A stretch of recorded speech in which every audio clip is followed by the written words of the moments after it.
शिव जी के प्यार के तकाजे क्या हैं? शिव जी से अगर हम प्यार करें तो हमें मिलेगा क्या? हम शिव जी से प्यार करने का जो मतलब आम तौर पे हमारे यहाँ समझा जाता है, उसमें और जो दिशा आज मैं दिखाने जा रहा हूँ उस दिशा में थोड़ा सा अंतर है। मैं ये चाहता हूँ कि ये बातें जो आज मैं अपने बेटे से कर रहा हूँ, ये बातें सिर्फ पी के बेटे के लिए नहीं, ये पूरी गुरु जी की संगत के लिए हैं। और आप ये एक नहीं, जहाँ तक आपकी शक्ति आपका साथ दे, आप ये विचार और ये प्रचार प्रमोट करें और लोगों तक ये चीज़ पहुँचाएं। ठीक है ना? जय गुरु। अब उसमें बेटा ये है कि हम अमूमन इस वर्तमान के हिसाब से उनसे प्यार की डिमांड इसी हिसाब से करते हैं जैसे हम छोटी छोटी समस्याओं के शिकार रहते हैं, क्योंकि हम इस वर्तमान में कमज़ोर हैं, वर्तमान की चीज़ें ताकतवर हैं।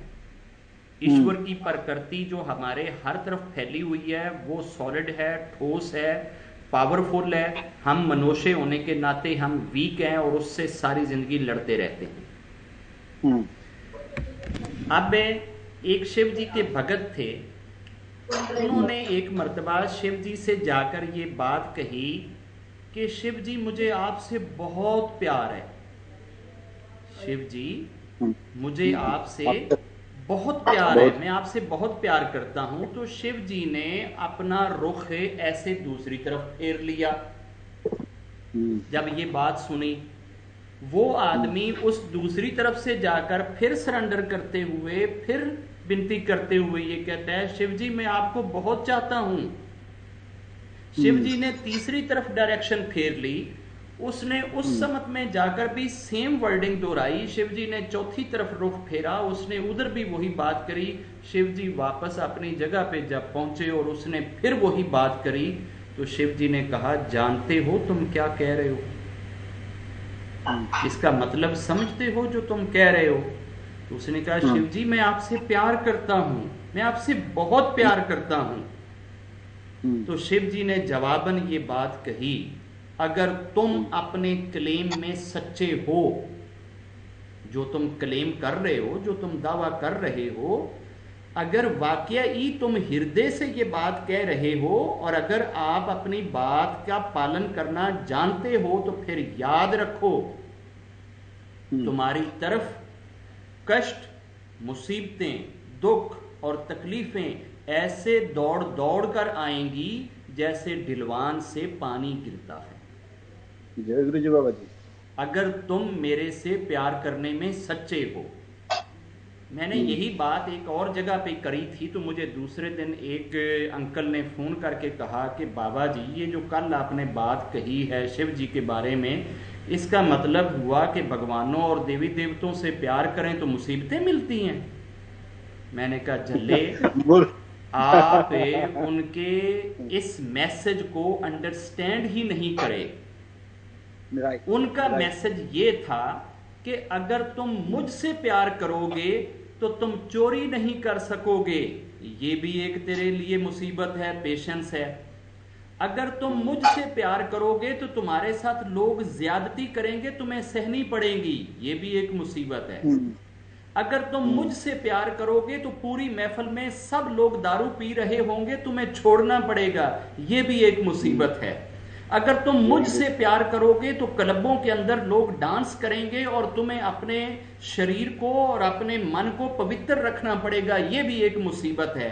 अगर तुम मुझसे प्यार करोगे तो तुम्हें ऐसे वर्तमान में जीना पड़ेगा जिस वर्तमान में हर तरफ लोग अधार्मिक हो चुके होंगे और धर्म के अगेंस्ट चल रहे होंगे, तुम्हें धर्म पे चलना पड़ेगा, यही सबसे बड़ी मुसीबत है। जय गुरु जी। क्योंकि दुनिया में कोई काम मुश्किल नहीं, सबसे ज्यादा मुश्किल काम होता है धर्म पे चलना। ये तलवार पे चलने से मुश्किल है, ये अग्नि पे चलने से मुश्किल है, ये पानी पे चलने से मुश्किल है, ये वायु पे चलने से मुश्किल है।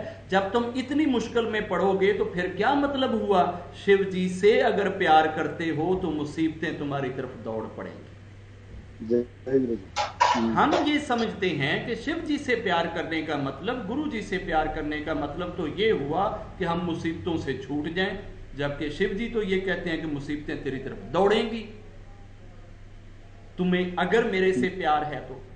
अब गुरु जी से लोग अक्सर ये शिकवा करते हैं, शिकायत करते हैं, मेरे से बात करते हुए मुझे अक्सर ये सुनने को मिलता है, बाबा जी समझ नहीं आउंदी गुरु जी दे हुंदियां गुरु जी दे नाल प्यार करदियां गुरु जी भी हैगे ने, असी उन्हां नाल प्यार भी करने हैं ते गुरु जी दे नाल प्यार करन दे बावजूद हालात नहीं सुधर रहे।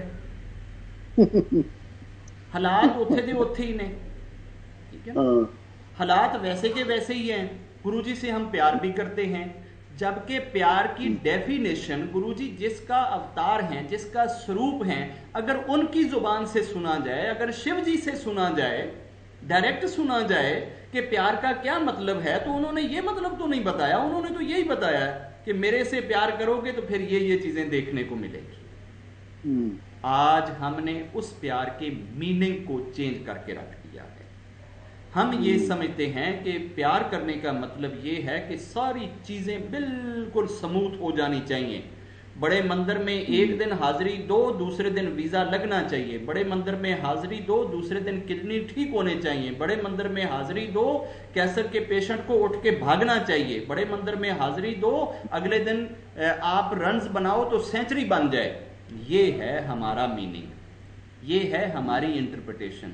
लेकिन शिव जी ने ये इंटरप्रिटेशन नहीं करी है। शिव जी कहते हैं कि जब मेरा कोई भगत वनवास होता है, जंगलों में जाता है, भक्ति करता है, तपस्या करता है, वहां पे जब वो चलता है और अगर उससे कोई कांटा चुभ जाए, अगर उसके पांव में कोई कांटा चुभ जाए, तो उस कांटे के चुभने से उसके कई पाप माफ हो जाते हैं, कई नेकियां उसके खाते में डाल दी जाती हैं और स्पिरिचुअली वो ग्रेजुअली ऊपर चला जाता है। 3 तरह के बेनिफिट। एक बेनिफिट ये कि पाप माफ हो गए, दूसरा बेनिफिट ये खाते में नेकियां बढ़ गई, तीसरा बेनिफिट ये कि जिस स्पिरिचुअल ग्रेड पे तुम खड़े थे उसमें 10 दर्जे और तरक्की हो गई, तुम ऊपर चले गए। अब चुभा तो कांटा है, आई तो तकलीफ है, तो तकलीफ पे हम तो रोना पीटना शुरू करते हैं। जो बेनिफिट मिल रहा है उसको कौन संभालेगा? हम असल बेनिफिट को संभालने की बजाय अपनी जुबान पे शिकवे लाना शुरू कर देते हैं। एक शख्स ने 70 साल तपस्या करी और 70 साल की तपस्या के बाद कोई प्रार्थना करी और वो प्रार्थना पूरी ना हुई और अपने ईश्वर से शिकायत करी कि क्या फायदा हुआ, 70 साल की तपस्या के बाद, 70 साल की पूजा के बाद भी ये चीज मुझे नहीं मिली। तो जब ये चीज सोची गई कि 70 साल की तपस्या के बाद भी ये चीज नहीं मिल रही, पूजा के बाद भी ये चीज नहीं मिल रही, तो ईश्वर ने जो उसे जवाब दिया कि ये जो तूने शिकवा किया है, जो तूने शिकायत करी है, इसका पाप तेरे 70 साल की तपस्या से बड़ा है। अब बता मैं तुझे ये चीज दूं या ना दूं? तूने पाप बड़ा किया है, भक्ति थोड़ी करी है। तेरी भक्ति तेरे इस पाप को नहीं धो सकती जो तूने ये पाप करा है। और हम इस तरह के हजारों पाप करते हैं और फिर ये एक्सपेक्ट करते हैं कि प्रार्थना करें और करते ही सुनी जाए, प्रार्थना करें और करते ही मान ली जाए। ये हमारी मिस इंटरप्रिटेशनें हैं गुरु जी के बारे में और शिव जी के बारे में। अब जब एक शख्स किसी कष्ट में रहता है, और हम तो आज की लाइफ में दिन रात कष्ट में रहते हैं, हर वक्त कोई ना कोई हर इंसान के गिर्द समस्या चल रही होती है कि जी आजकल दूध खालस नहीं मिल रहा, ये समस्या है। आजकल जी सब्जियों के रेट बहुत ऊंचे चले गए हैं, ये समस्या है। आजकल वो धुंध बहुत पड़ रही है और फॉग बहुत हो गई है, स्मॉग हो गया, दिल्ली में नजर नहीं आता, ये समस्या है। हर वक्त इंसान समस्या में, प्रॉब्लम में चलता है, चूंकि हर वक्त इंसान पाप से गुजर रहा होता है और अनजाने में ना जाने कितने बड़े बड़े पाप कर बैठता है, कितने बड़े बड़े शिकवे कर बैठता है और कितनी बड़ी ब्लेसिंग्स के ऊपर वो नाशुक्री कर बैठता है। तो उस चीज का खाता ये छोटे छोटे समस्याओं से धुलता रहता है, छोटे छोटे प्रॉब्लम से धुलता रहता है। और फिर ये जो समस्याएं हैं ये हमारे गिर्द एक शील्ड का काम करती हैं। जैसे एक शील्ड होती है और वो इंसान को ढाल के तौर पे बचाती है, इसी तरह से ये प्रॉब्लम्स, ये मसाइल, ये तकलीफें, ये कष्ट आपको राक्षस पावर से, नेगेटिव पावर से, उनके शिकंजे में जाने से बचाती हैं। जब आप कष्टों में होंगे आप ईश्वर की नजर में होंगे, जब कष्ट खत्म हो जाएंगे आप राक्षस के हाथों में होंगे। जब आप कष्टों में हैं आप दिन रात पूजा कर रहे हैं, समस्या को सॉल्व करने के लिए सिमरन कर रहे हैं, ईश्वर से जुड़ी हुई है तार। जो ही समस्या हल होएगी आपने कहना है हैप्पी न्यू ईयर नाइट मनाओ, क्लबों में जाओ, बलात्कारियां करो, दारू पियो, ये करो, वो करो, फौरन तुम राक्षस के शिकंजे में जकड़ जाओगे। अगर तुम राक्षस के शिकंजों से बचना चाहते हो तो फिर इन कष्टों को दाएं बाएं रहने दो, इन प्रॉब्लम्स को रहने दो। यही तो वो तुम्हारा घर है जिसमें तुम सेव हो, महफूज हो, और तुम इससे बाहर निकल के ये समझते हो कि अब मैं बारिश से भी बच गया, अब मैं धूप से भी बच गया, अब मैं गर्मी सर्दी से बच गया। नहीं, घर में बचोगे, लिहाफ में बचोगे। ये एक लिहाफ है जो आपको इन चीजों से बचाता है। मगर हम इन चीजों से बाहर निकलने को कल्याण समझते हैं, इन चीजों से बाहर निकलने को सफलता समझते हैं, और यही बार बार गुरु जी से डिमांड करते हैं। यही चीज बार बार कहते हैं कि गुरु जी एदे विचों कढ़ दो, गुरु जी एदे विचों कढ़ दो। वो फिर तंग आके ये कह देते हैं जा तेरा कल्याण किया, तू जो रहना ही उस जगह ते, तू रहना ही उदे नाल है, तो जा ठीक है उदा दा ही रह तू। इसी चीज पे गुरु जी ये कहा करते थे, ये सारे लोग कीड़े मकोड़े हैं और कीड़ों मकोड़ों जैसी हर वक्त पेट की बात करते हैं। पेट के अलावा, भोजन के अलावा इनको सोचना ही नहीं आता। इनकी हर सोच घूम घुमा के पेट के ऊपर आकर खत्म हो जाती है। तो कीड़े मकोड़े भी सारा दिन पेट का ही करते हैं, उनको भी और कोई काम नहीं होता, इनको भी और कोई काम नहीं है। तो एक मनुष्य में और एक कीड़े मकोड़े की लाइफ में अंतर गुरु जी ने समझाया कि ये मेरे से सिर्फ रेवड़ियां मांगते हैं, मैं रेवड़ियां देता हूं, दिन रात इनमें बांटता हूं, जो चीज मैं देना चाहता हूं वो तो आकर ये मांगते ही नहीं। और वो हम कैसे मांगे, हम कैसे जाकर कहेंगे गुरु जी सानू दुख दे दियो, गुरु जी सानू तकलीफां दे दियो, गुरु जी सानू कष्ट दे दियो। ऐसी मंगण की शक्ति ही नहीं रखते, हिम्मत ही नहीं करते, इतनी जरूरत ही नहीं करते, और ऐ सोचते ही नहीं कि अगर उतों दुख मिल गया तो की मिलेगा, अगर उतों कष्ट मिल गया तो की मिलेगा, अगर उतों तकलीफां मिलियां तो उहदे विच की मिलेगा। इस चीज की तरफ असी ध्यान नहीं करते। मेरे नजदीक ये है कि हमें अगर अपनी लाइफ का एनालिसिस करें तो उसमें आपको ये महसूस हो जाएगा कि जहां जहां भी कभी आप अपने ईश्वर से दूर हुए होंगे, कभी ईश्वर को भूले होंगे, तो वो समय होंगे आपकी लाइफ में जब आपके गिर्द मसाइल नहीं थे। मैं नहीं समझता कि एक बच्चे की माता हॉस्पिटल में एडमिट हो और वो रात को जाकर दारू पिए, वो रात कम से कम दारू नहीं पिएगा, वो रात वो ठीक रहेगा। मैं नहीं समझता कि किसी के बेटे का एक्सीडेंट हो चुका हो, वो हॉस्पिटल में हो और कोई शख्स उस रात को बलात्कारी करे, वो नहीं करेगा, उस रात को कम से कम महफूज रह जाएगा। तो गोया आपके महफूज रहने के समय ही वही होंगे आपकी जिंदगी में कि जब आप किसी कष्ट में होंगे, किसी तकलीफ में होंगे। और जब जब कभी आपने अय्याशी करी होगी, जब जब कभी आपने अपने ईश्वर के खिलाफ जंग करी होगी, वो समय होंगे जब सारी चीजें हल हो चुकी होंगी, कोई समस्या नहीं होएगी, सारी चीजें ठीक हैं, पैसा भी ठीक है, घर में भी कोई समस्या नहीं है, प्रॉब्लम भी नहीं है, आज जेब भरी हुई है, और अभी जनाब आज लास्ट डेट है, 30 दिसंबर आ गया है, और 2 दिन के लिए मेरे पास तो अभी भी 10,000 पाउंड है, उड़ाओ यार इसको, आ रही है नाइट। फिर ही आप ईश्वर से दूर भागेंगे। प्रॉब्लम आपको भागने नहीं देते। ये ऐसे है जैसे आपके साथ वेट बांध दिया जाए, आपको किले खूंटी के साथ बांध दिया जाए, रस्सी के साथ बांध दिया जाए, ये आपको जकड़ के रखती हैं।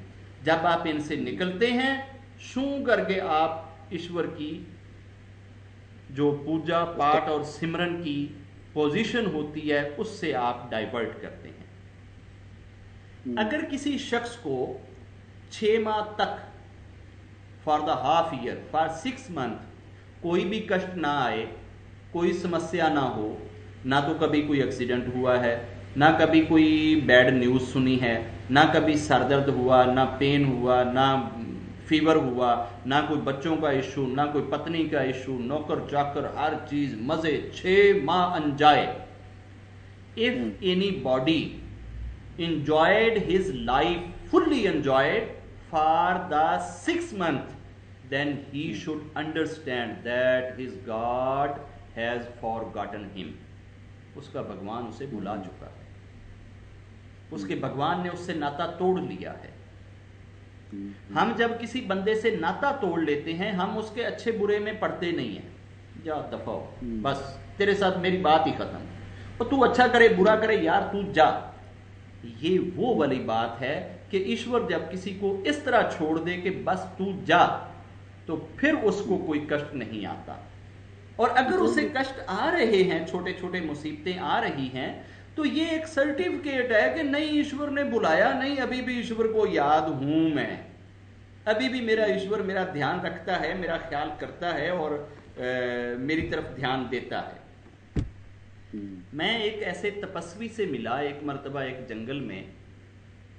वो तपस्वी पड़ा हुआ था जैसे अधमोया होता है, मतलब है कि मैं दूर से ये समझा कि पता नहीं इसमें जान भी है या नहीं है। जाकर मैंने हाथ लगाया उसको, मेरी तरफ देख के, विनोद क्या हाल है? बोला तुझे किसने बताया, तुझे कैसे पता चला कि मैं विनोद हूं, तुम तो जंगल में लेटे पड़े हो। तो मैंने कहा जी आप तो बड़े ईश्वर कनेक्टेड हैं, लगता है कि ईश्वर के साथ आपका बड़ा राब्ता है, आपने मेरा नाम कैसे जाना, आपने मुझे कैसे पहचाना? तपस्वी कहने लगा जब कोई शख्स, जब कोई मनुष्य, जब कोई भगत अपने ईश्वर को पहचान लेता है, जब कोई भगत अपने ईश्वर को पहचान लेता है, तो फिर दुनिया में सारी चीजों की पहचान उसे हो जाती है। और जब हम ईश्वर को भूल देते हैं तो फिर सारी दुनिया को हम भुला बैठते हैं। मैंने ईश्वर को पहचान लिया, इसलिए विनोद तुझे भी पहचान लिया। मैंने उस तपस्वी के पास जाने से पहले केला खाया था, वहां से गुजर रहा था, केले लगे हुए थे, बड़ी मुश्किल से मैंने केला तोड़ा। वो लकड़ी एक ऐसी सी लेके, वो जो ढांगी टाइप होती है, वो लकड़ी लगाई और लकड़ी से उस केले को खींचा और केला नीचे आया।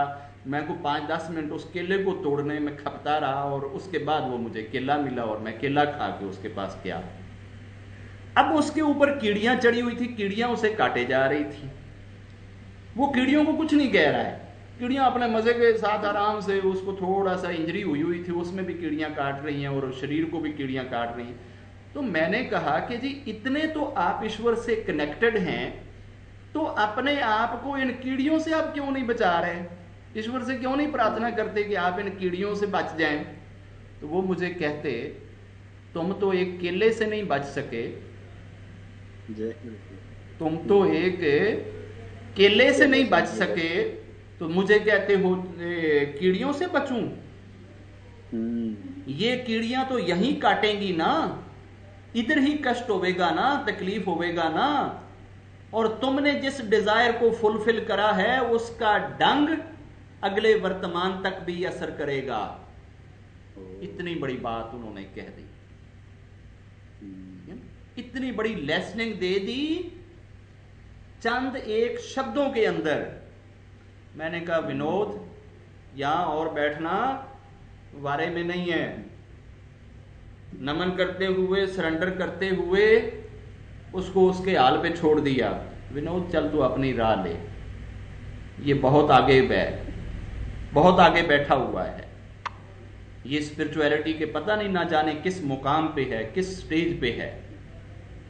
तो हम जिस तरीके से स्पिरिचुअलिटी को देखते हैं, वर्तमान को देखते हैं, हर तरफ जहां भी लेक्चर्स हो रहे होते हैं, what is the secret of success, how you can overcome the problems, how you can solve the issues, ये वो, और नाम दे रहे हैं स्पिरिचुअलिटी, नाम दे रहे हैं स्पिरिचुअलिटी, और डिफाइन ये कर रहे हैं what is the secret of success, what are the rules, what are the principles, what are the techniques to achieve the goal, how you can overcome and overrule the world.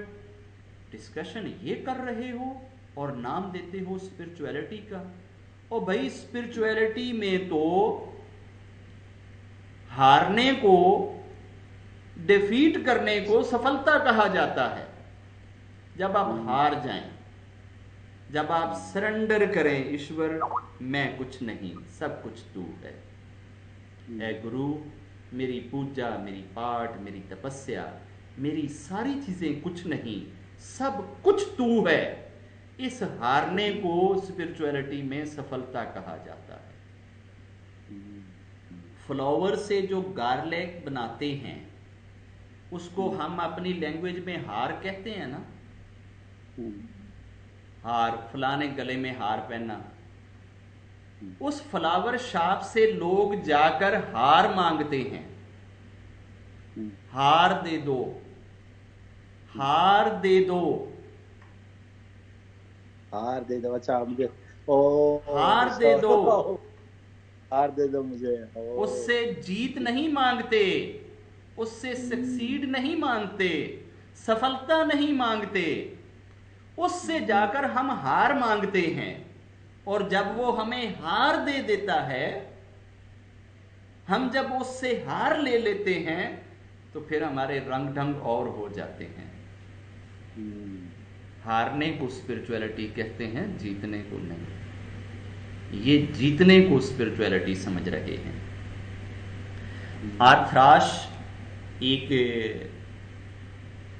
Virginia का tennis का आलमी player गुजरा है।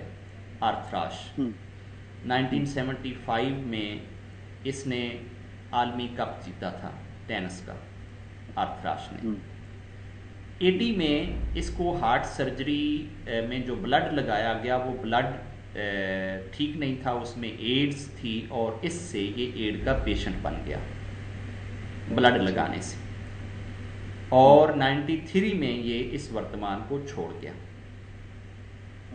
जब ये वर्तमान को छोड़ने वाला था, तो एक पत्रकार ने, एक एंकर ने जाकर इसका इंटरव्यू किया और इससे ये कहा, आर्थराश, there are 500 millions peoples are living on the earth, and why you are only one selected for this pain and for this disease?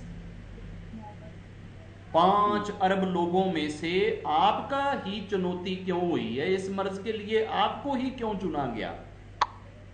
उसने कहा, हर साल तकरीबन 4-5 करोड़ बच्चे टेनिस खेलना शुरू करते हैं कि हम टेनिस के प्लेयर बनेंगे।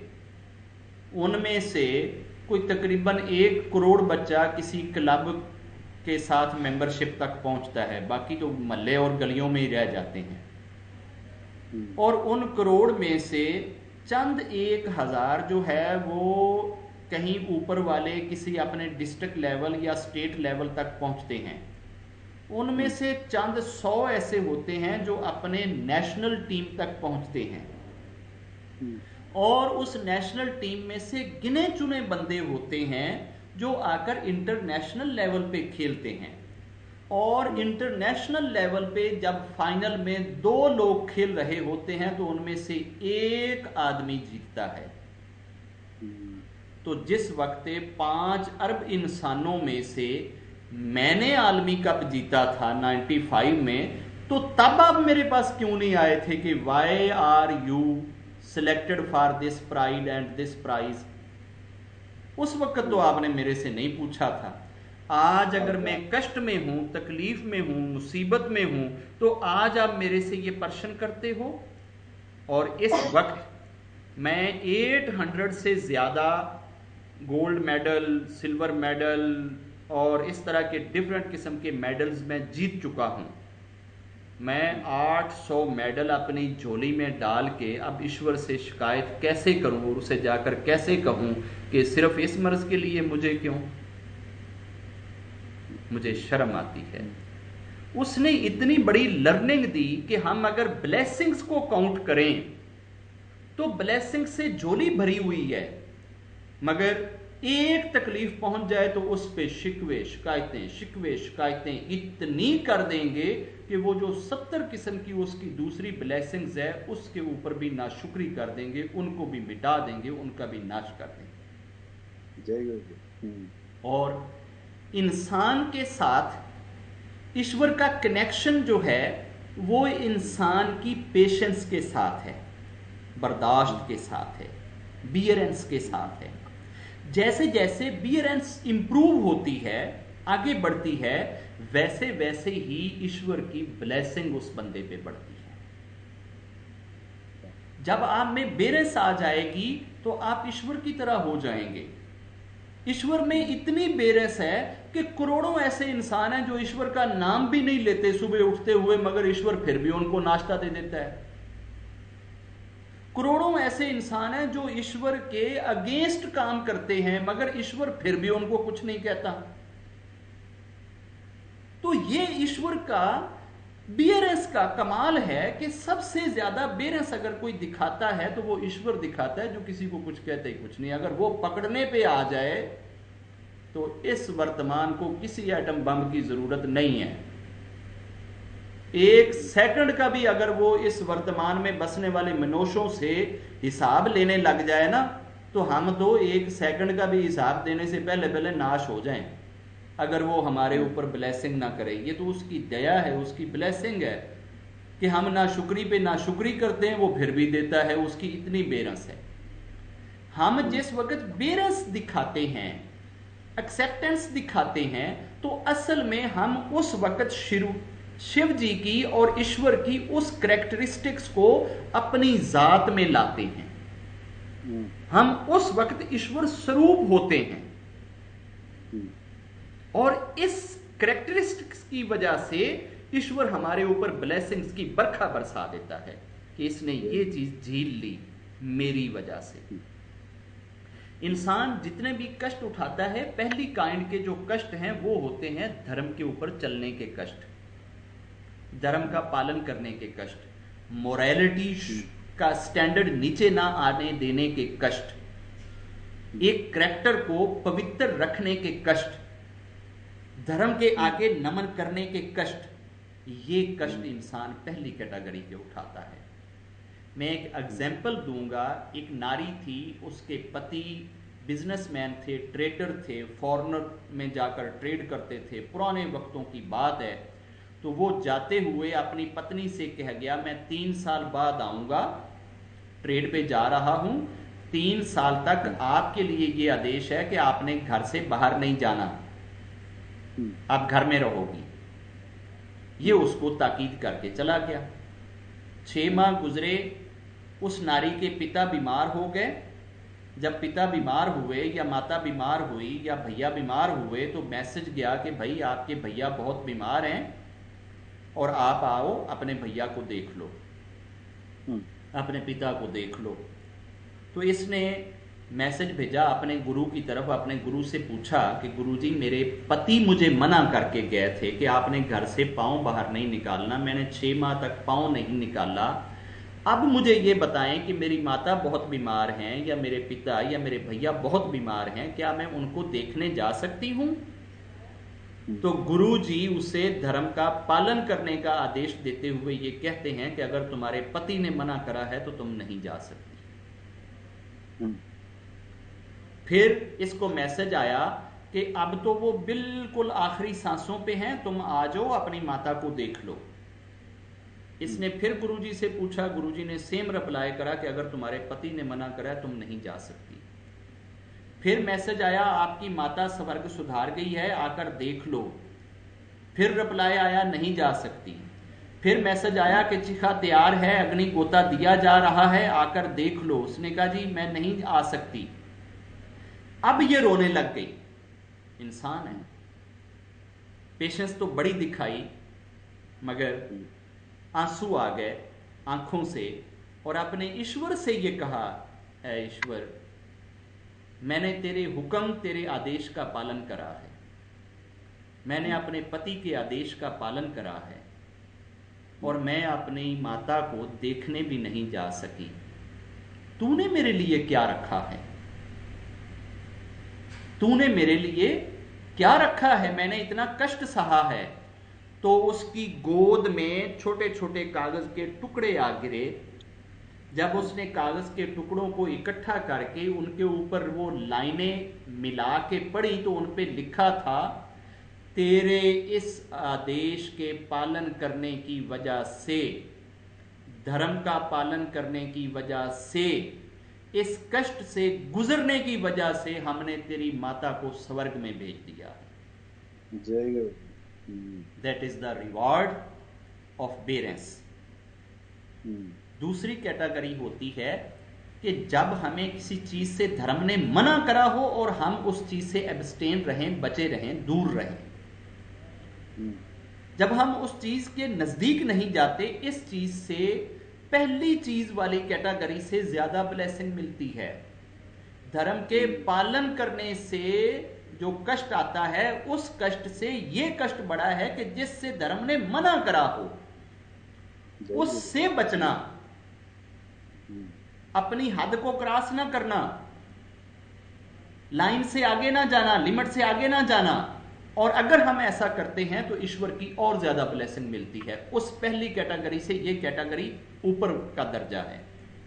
एक नारी के घर में इतनी गुर्बत आ गई, पति 6 माह से बेड रिडन है, बेड पे पड़ा हुआ है, कमाकर कुछ नहीं ला सकता, आखिरी सांसें हैं, बच्चे भूख से बिलख रहे हैं, रो रहे हैं, पेट सूख चुके हैं। तंग आके जाती है एक शॉपकीपर के पास, एक बिजनेसमैन के पास, और उसको जाकर कहती है, मेरे बच्चे इतने दिनों के भूखे हैं, कुछ भोजन दे दो, खाने पीने को कुछ दे दो। उसने कहा कि भाई पैसे? उसने कहा मेरे पास देने के लिए पैसे नहीं हैं, मुझे ईश्वर के नाम पे दे दो, भगवान के नाम पे दे दो। उसने कहा नहीं, आपके पास एक चीज़ है जो तुम दे सकती हो। उसने कहा वो क्या? उसने कहा बस आप मेरे साथ एक नाइट के लिए आ जाओ, एक रात के लिए मेरे साथ रह लो, तो मैं तुम्हें इतना राशन दे दूंगा कि महीना भर तुम खा सकते हो। ये बात सुन के ये वापस आ गई। वापस आई तो फिर देखती है अपने पति का हाल और बच्चों का हाल, मजबूर हो जाती है, फिर वापस जाती है उसके पास और फिर जाकर उसको विनती करती है, मेरे बच्चे बहुत भूखे हैं, उनके लिए कुछ दे दो। वो फिर सेम डिमांड करता है और ये मजबूर होकर हाँ कर देती है कि हाँ ठीक है, मैं आपके पास आऊँगी, मुझे राशन दे दो। वो राशन दे देता है और उसे कहता है कि राशन तुम तब उठाओगी जब तक तुम मेरी ख्वाहिश नहीं पूरी कर देती, मेरे साथ कमरे में चलो। वो जब उसको कमरे में लेकर जाता है तो चूंकि उसने अपने आप को आज तक पवित्र रखा था, अपनी प्योरिटी पे धब्बा नहीं लगने दिया था, कभी ईश्वर के आदेश के खिलाफ वो नहीं चली थी, इसलिए वो ईश्वर के खौफ की वजह से, ईश्वर के डर की वजह से कांपने लग जाती है, उसकी बॉडी शिवरिंग करने लग जाती है और वो इस कदर कांपती है कि जैसे उसकी जान निकल जाएगी। जब उसको शिवरिंग करते हुए, कांपते हुए, डरते हुए, थरथराते हुए वो देखता है बिजनेसमैन, तो वो बिजनेसमैन उसे कहता है कि तुम कांप क्यों रही हो, तुम्हें क्या हो गया है? तो उसने कहा कि मुझे अपने ईश्वर से डर लगता है। जिस चीज का पालन मैंने 35 साल तक किया है, आज मेरे हाथ से वो चीज जा रही है। मैंने 35 साल तक अपने शरीर की हिफाजत करी है, मैंने इसको प्योर रखा है और आज मैं इम्प्योर होने जा रही हूं, मैं इस चीज से डर रही हूं।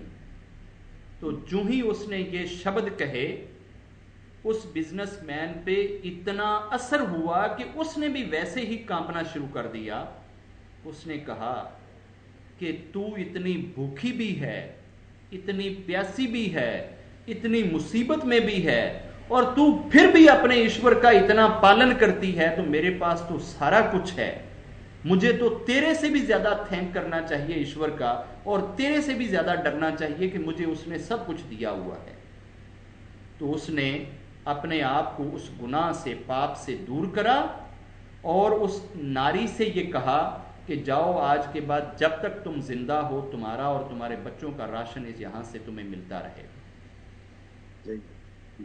ये वो रिवार्ड है उस खौफ का, उस डर का, उस बेरस का, जो ईश्वर की रोकी हुई चीजों के ऊपर चलते हुए इंसान ने किया। न सिर्फ उसने अपना कल्याण किया, बल्कि उस बिजनेसमैन का भी कल्याण कर दिया उस प्योरिटी के सबब। और थर्ड कैटेगरी होती है कष्ट पे या मुसीबत पे या दुख पे पेशेंस दिखाना। आप ठीक ठाक थे, बीमार हो गए, महीने भर के लिए अस्पताल पड़े हुए हैं, इस पे पेशेंस दिखाना। आप ठीक ठाक थे, बाइक पे जा रहे थे, एक्सीडेंट हुआ, टांग टूट गई, इस पे पेशेंस दिखाना। आप ठीक ठाक थे, बिजनेस सारा नाश हो गया, उस बिजनेस के नाश होने पे पेशेंस दिखाना। हजार तरह की बड़ी मुसीबतें हैं। इन मुसीबतों और तकलीफों से गुजरते हुए, फेस करते हुए ईश्वर की शिकायत ना करना, बल्कि ये कहना कि ऐ ईश्वर, अगर तू टांग तोड़ के खुश है तो मैं टांग तोड़वा के खुश हूं। अगर तू बिजनेस का नाश करके खुश है तो मैं बिजनेस का नाश करवा के खुश हूं। अगर तू मुझे बीमार करके खुश है तो मैं तेरी खुशी से खुश हूं। That is the third and the अतम कैटेगरी ऑफ पेरेंट्स। पहली कैटेगरी से दूसरी कैटेगरी 70 दर्जे ज्यादा रिवार्ड रखती है, और दूसरी कैटेगरी से ये वाली कैटेगरी 70 गुना ऊपर वाला रिवार्ड रखती है। और इंसान की बेरस में जो आखिरी स्टेज है, जो इन सारों से ऊंची है, वो है अपने किसी फैमिली या परिवार के किसी आदमी के इस वर्तमान को छोड़ जाने पे पेशेंस दिखाना, किसी की डेथ पे पेशेंस दिखाना, उस वक्त सब्र में रहना, अपने ईश्वर से शिकायतों के रजिस्टर ना भर दे, अपने ईश्वर के गिले कर करके अपनी जबान को गंदा ना करे, बल्कि अपने आप को संभाल कर रखे। अगर उस वक्त हम कोई पेशेंस दिखाते हैं, हम कोई सब्र करते हैं, तो फिर इसका रिवार्ड ये नहीं है कि उस इंसान को ईश्वर स्वर्ग में भेजेगा, बल्कि इसका रिवार्ड ये होगा, जब ये अपने ईश्वर के पास जाएगा तो ईश्वर इसे कहेगा, हां बता किस किस का कल्याण करना है, तू बता, तुझे ये राइट है, तुझे ये हक है कि तू जिस जिस को कहेगा कि इसको स्वर्ग में भेज दो, मैं उसको स्वर्ग में भेज दूंगा। तू जिसे कहेगा कि इसको स्वर्ग से बाहर निकाल दो, इसको मैं बाहर निकाल दूंगा। तू जैसे कहेगा मैं वैसे कर दूंगा। क्यों? तूने पेशेंस दिखाया था अपने बेटे की मौत पे, तूने पेशेंस दिखाया था अपने पिता की मौत पे, तूने पेशेंस दिखाया था अपने पत्नी की डेथ पे। और ये जो हजार हमारे रिश्ते हैं, बच्चों के, बेटियों के, बहनों के, मामू, चाचे, ताए, इनकी डेथ पे पेशेंस दिखाने का रिवार्ड ये है। हम ऐसी चीजों को ना सीखते हैं और ना सीखने की तरफ जाते हैं। हम जब अधार्मिक होते हैं तो ये समझते हैं कि हमारा ईश्वर हमसे राजी है, उसने तो हमें गाड़ियां दी हुई हैं, बंगले दिए हुए हैं, इतना बैंक बैलेंस है, ईश्वर की बड़ी दया है, बड़ी ब्लेसिंग, वो तो हमसे बहुत खुश है। ये जो गरीब है, अगर इनसे खुश होता तो इनको भी दे देता, इनसे खुश नहीं है इसलिए उनको नहीं दिया, मुझसे खुश है इसलिए मुझे उसने दे दिया। ईश्वर के राजी होने की ये दलील नहीं है, ये कसौटी नहीं है। हां, ईश्वर के राजी होने का छोटा सा एक पैमाना है, वो हर बंदे के पास है, हर जगह पे है, दिन को भी है, रात को भी है, हर सांस के साथ है। वो पैमाना ये है, अगर तू ये समझता है कि तेरा ईश्वर तेरे से राजी है, तो तू अपने ईश्वर से मिलने के लिए तैयार है?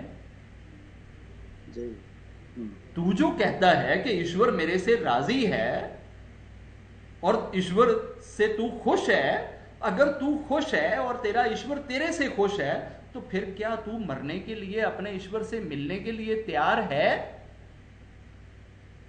अगर इस पर्शन पे आकर, इस पैमाने पे आकर हमारी बोलती बंद हो जाए, हमारी जबानें गुम हो जाएं और हम शब्द ना निकाल सकें, तो फिर समझ लें कि ईश्वर हमसे राजी नहीं है, क्योंकि हम दिल से तैयार ही नहीं उससे मिलने के लिए। अगर उससे प्यार हो, वो हमसे राजी हो, तो फिर तो उससे मिलने के लिए हम बेताब रहें कि किसी वक्त भी मौका मिले और हम अपने ईश्वर से जाकर मिले। हम ईश्वर के पास जाना ही नहीं चाहते। इसका मतलब ये हुआ कि अभी तक हमने वो चीज अचीव नहीं की, वो चीज गेन नहीं करी जो हमें करनी चाहिए और जो हमें मिलनी चाहिए। अब फॉर एग्जाम्पल आप जाते हैं डॉक्टर के पास, डॉक्टर आपका टेस्ट लेता है, ब्लड का टेस्ट लेता है, आपको कुछ छोटी मोटी बीपी का या ऐसा कोई इशू हुआ, आप डॉक्टर के पास गए और डॉक्टर ने आपका जब ब्लड टेस्ट लिया तो उसने यकदम आपके ऊपर बम गिरा दिया और डॉक्टर ने ये कहा कि भाई तुम्हें तो कैंसर है और तुम्हारे पास सिर्फ 1 महीना है। वैसे तो तुम किसी वक्त भी ठुस हो सकते हो, लेकिन मैक्सिमम तुम अगर जी सकते हो तो तुम्हारे पास सिर्फ 30 दिन है। अच्छा, तो हम क्या करेंगे?